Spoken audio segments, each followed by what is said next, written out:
जय माता दी। आप सभी को चैत्र नवरात्रि के 9वें दिन की हार्दिक शुभकामनाएं। नवरात्रि का 9वां दिन माँ सिद्धिदात्री देवी को समर्पित है। नवरात्रि के 9वें दिन पर माँ सिद्धिदात्री देवी की पूजा अर्चना की जाती है। या देवी सर्वभूतेषु माँ सिद्धिदात्री रूपेण संस्थिता, नमस्तस्यै नमस्तस्यै नमस्तस्यै नमो नमः। माँ दुर्गा जी की 9वीं शक्ति का नाम सिद्धिदात्री है। ये सभी प्रकार की सिद्धियों को देने वाली है। नवरात्रि पूजन के 9वें दिन इनकी उपासना की जाती है। इस दिन शास्त्रीय विधि विधान और पूर्ण निष्ठा के साथ साधना करने वाले साधक को सभी सिद्धियों की प्राप्ति हो जाती है। हिंदू धर्म में 9 दिन तक चलने वाला नवरात्रि का पर्व 9वीं के दिन समाप्त हो जाता है। नवरात्रि के 9 दिनों में भिन्न भिन्न देवियों की पूजा की जाती है। इसी प्रकार नवरात्रि के अंतिम दिन देवी दुर्गा के 9वें स्वरूप माता सिद्धिदात्री की पूजा की जाती है। 9 दिन तक धारण किए गए व्रत का उद्यापन भी 9वें दिन किया जाता है। माता सिद्धिदात्री का पूजन, कथा, भोग इत्यादि करके कन्याओं को अपने घर बुलाकर भोजन करवाया जाता है। माना जाता है कि नवरात्रि के अंतिम दिन कन्याओं को भोजन कराने से माता रानी स्वयं कन्या के रूप में घर में पधारती है तथा भक्त का घर सुख समृद्धि से भर जाता है। आज हम आपके लिए माता सिद्धिदात्री की कथा लेकर आए हैं। आइए सुनते हैं माता सिद्धिदात्री की ये कथा। सभी प्रेम से कहिए, माता सिद्धिदात्री की जय, अम्बे मैया की जय।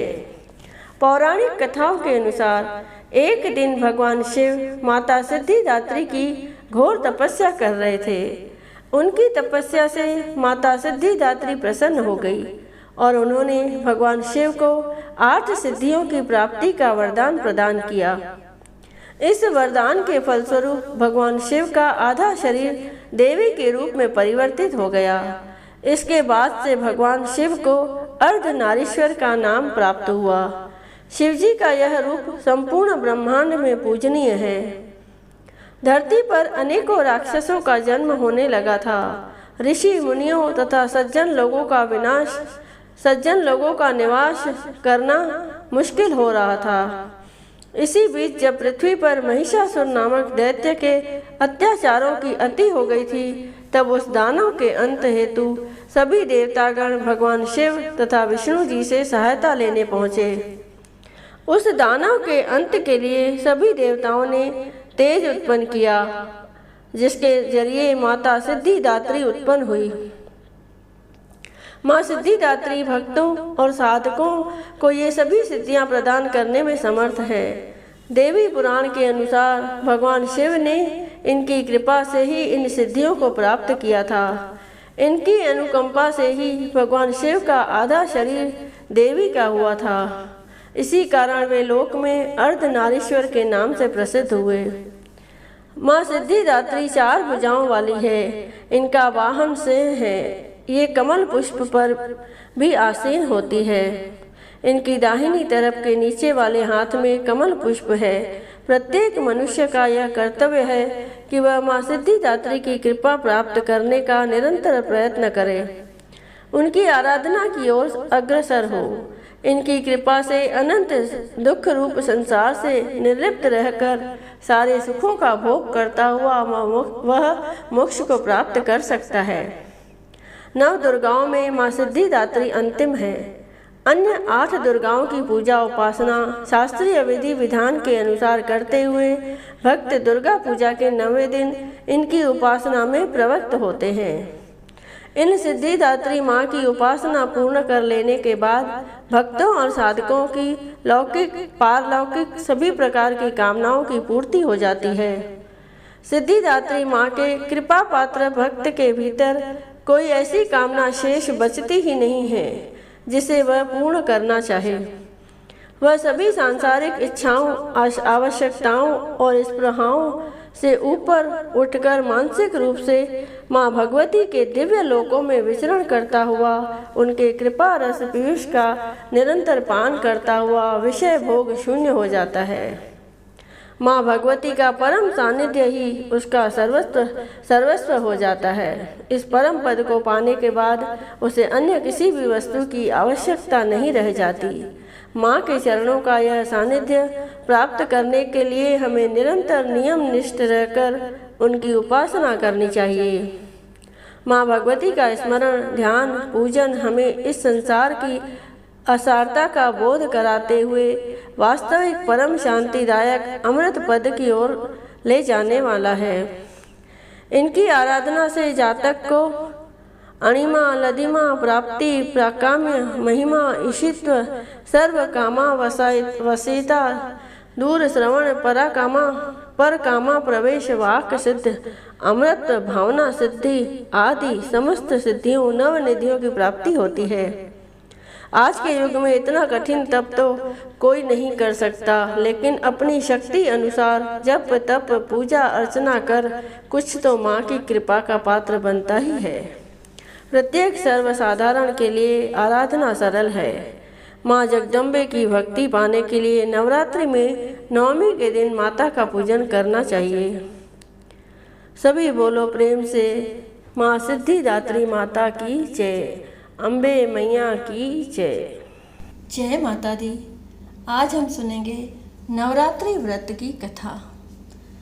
तो प्रेम से कहिए अम्बे मैया की जय, बोलो शेरा वाली माता की जय, बोलो जोता वाली माता की जय, बोलो साचे दरबार की जय।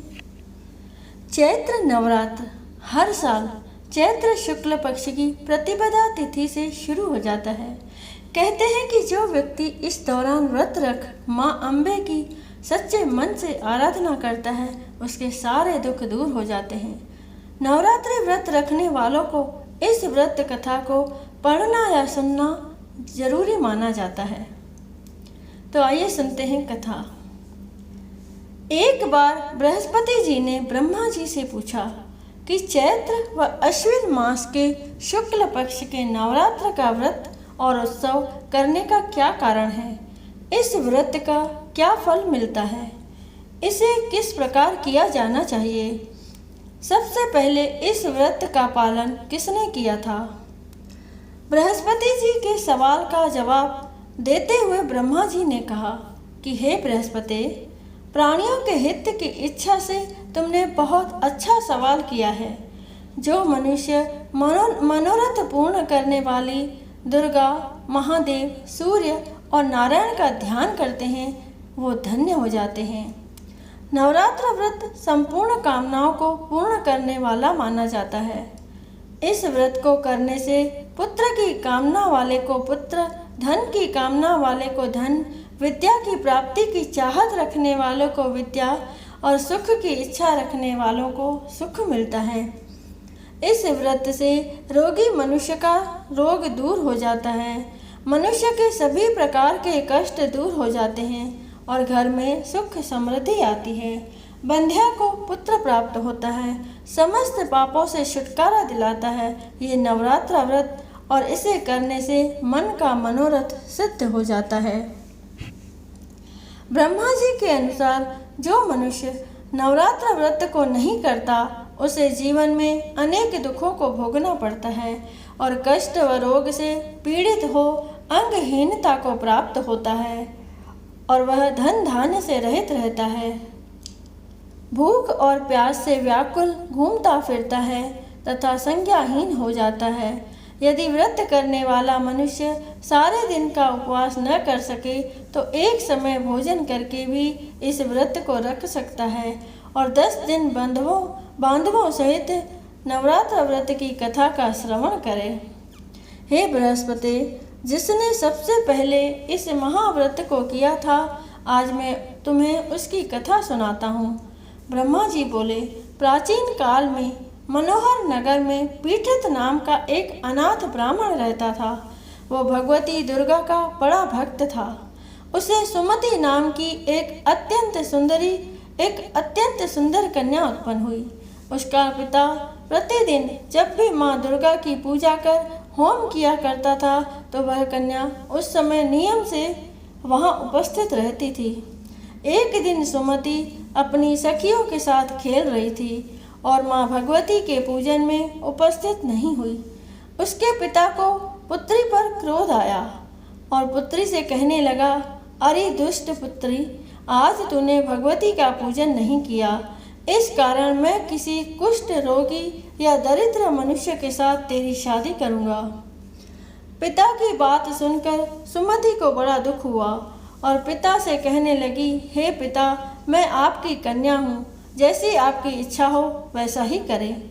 राजा से, कुष्ठी से, दरिद्र से अथवा जिसके साथ चाहो मेरी शादी कर दो, पर होगा वही जो मेरे भाग्य में लिखा होगा।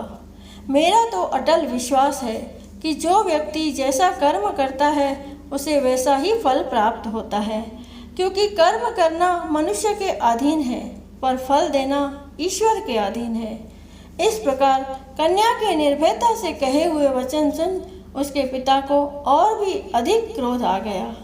पिता ने अपनी कन्या का विवाह एक कुष्ठी के साथ कर दिया और अत्यंत क्रोधित हो पुत्री से कहने लगा, अब अपने कर्म का फल भोगो, देखे भाग्य के भरोसे रहकर क्या करती हो।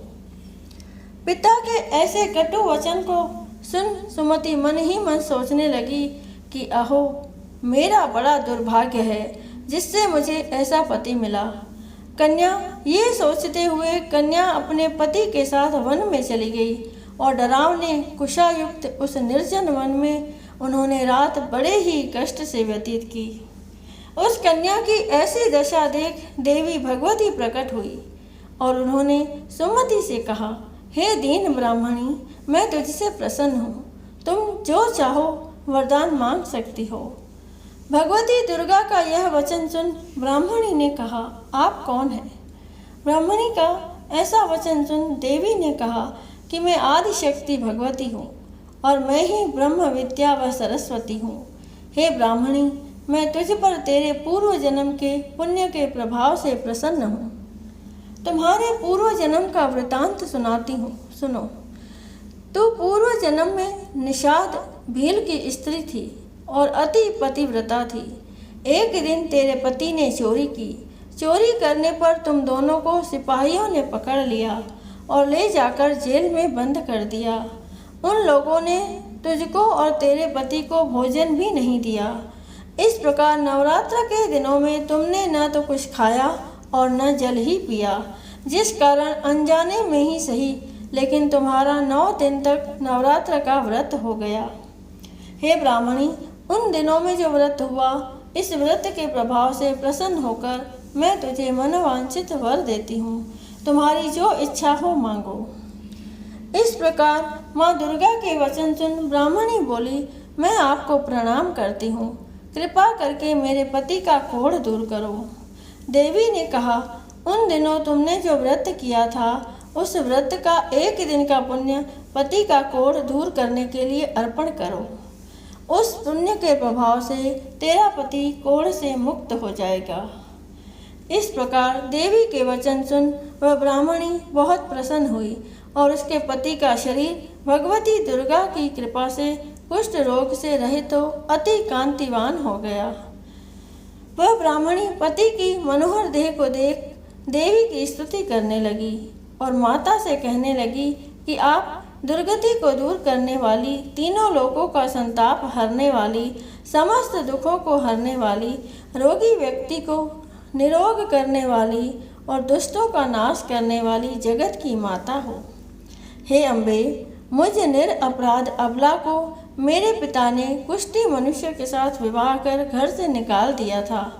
पिता से तिरस्कृत निर्जन वन में विचर रही हूँ। आपने मेरा इस विपदा से उद्धार किया है। हे देवी, आपको प्रणाम करती हूँ, मेरी रक्षा करो।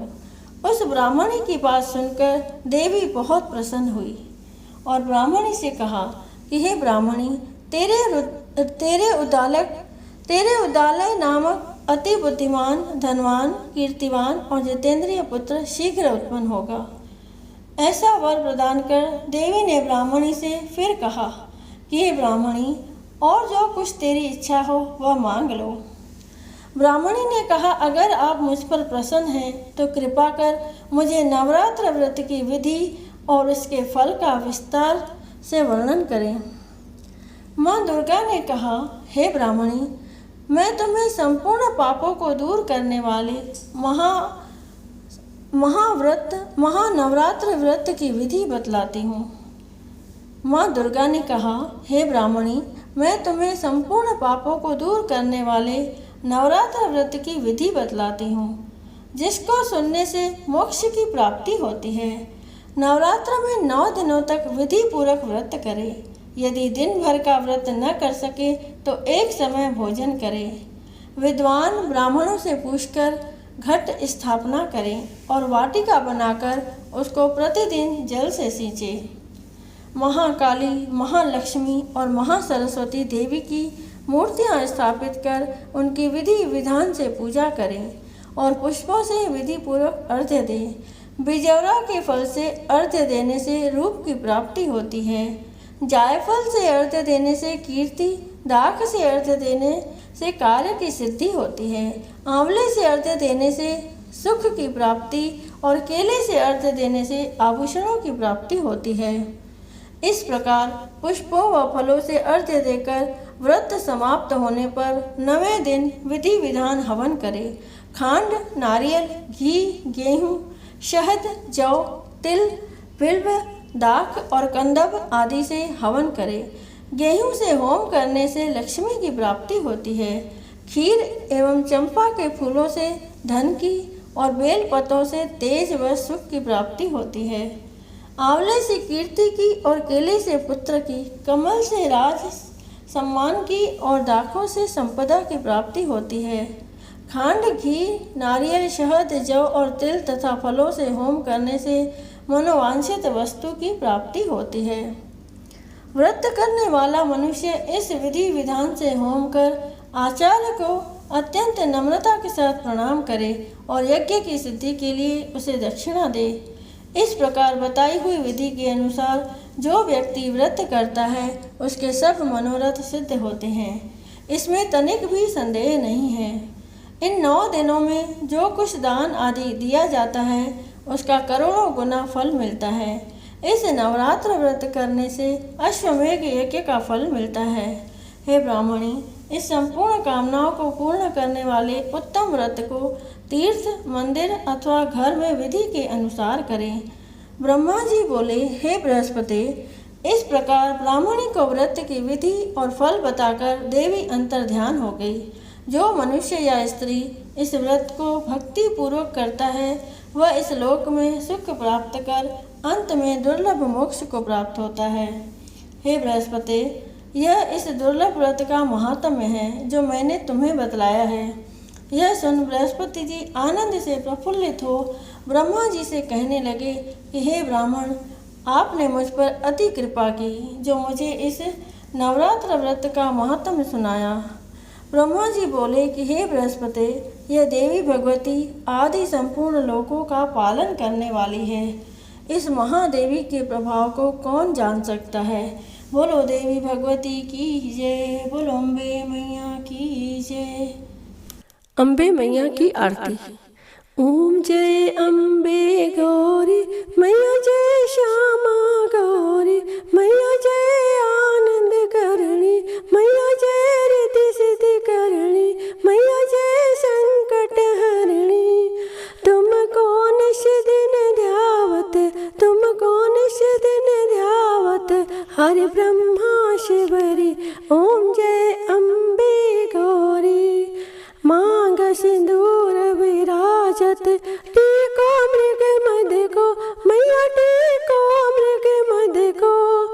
उज्ज्वल से दो नैना, उज्ज्वल से दो नैना चंद्र बदननी को। ओम जय अम्बे गौरी। कनक समान कलेवर रक्तांबर राजे मैया, रक्तांबर राजे। रक्त पुष्प गल माला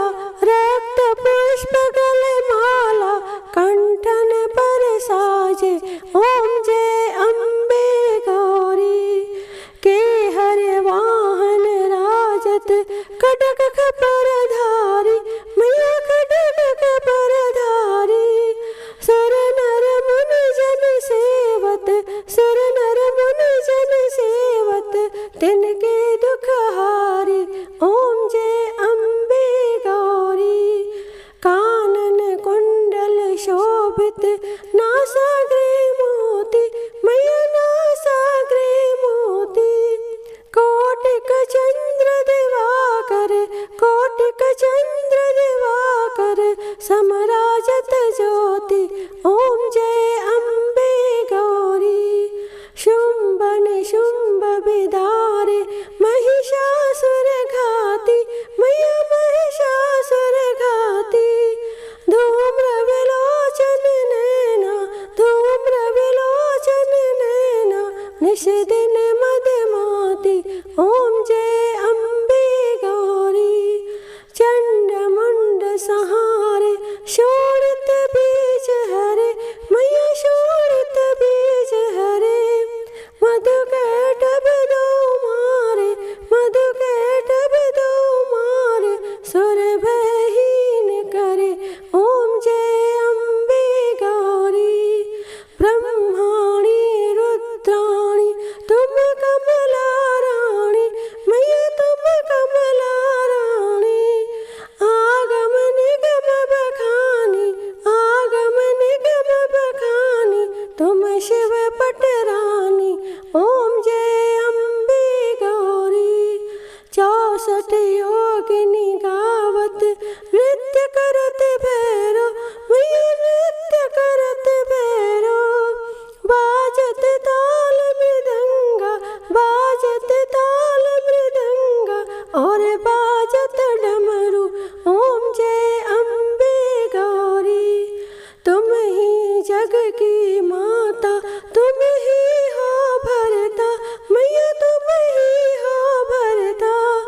भक्तन की दुख हरता भक्तन की दुख हरता सुख संपत्ति करता ओम जय अम्बे गौरी। भुजा अष्ट अति शोभित वर मुद्राधारी मैया अष्ट भुजाधारी। मनवांछित फल पावत मनवांछित फल पावत सेवत नर नारी ओम जय अम्बे गौरी। कंचन थाल विराजत अगर कपूर बाती मैया अगर कपूर बाती। श्रीमाल केत विराजत नगर कोट में विराजत डोंगर गढ़ में विराजत कोटि रतन ज्योति ओम जय अम्बे गौरी। ओम जय अम्बे गौरी मैया जय श्यामा गौरी। तुमको निश दिन सेवत तुमको निश दिन ध्यावत हरिश हरि ब्रह्मा शिवरी ओम जय अम्बे गौरी। कर्पूर गौरम करुणावतारम संसार सारम भुजगेन्द्रहारम सदा वसंतम हृदयारविन्दे भवं भवानी सहितं नमामि। मंदार माला कुलतालकाय कृपाल माला शशिशेखराय।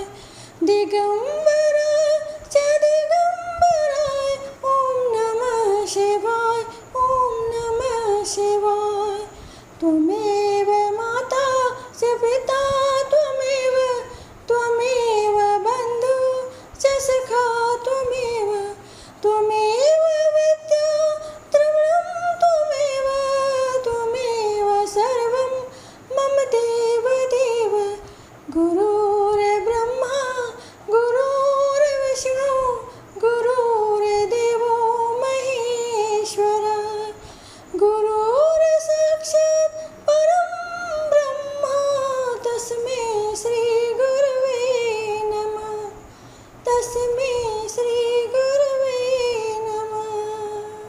बोलिए अम्बे मैया की जय। बोलो जोता वाली माता की जय। बोलो शेरा वाली माता की जय।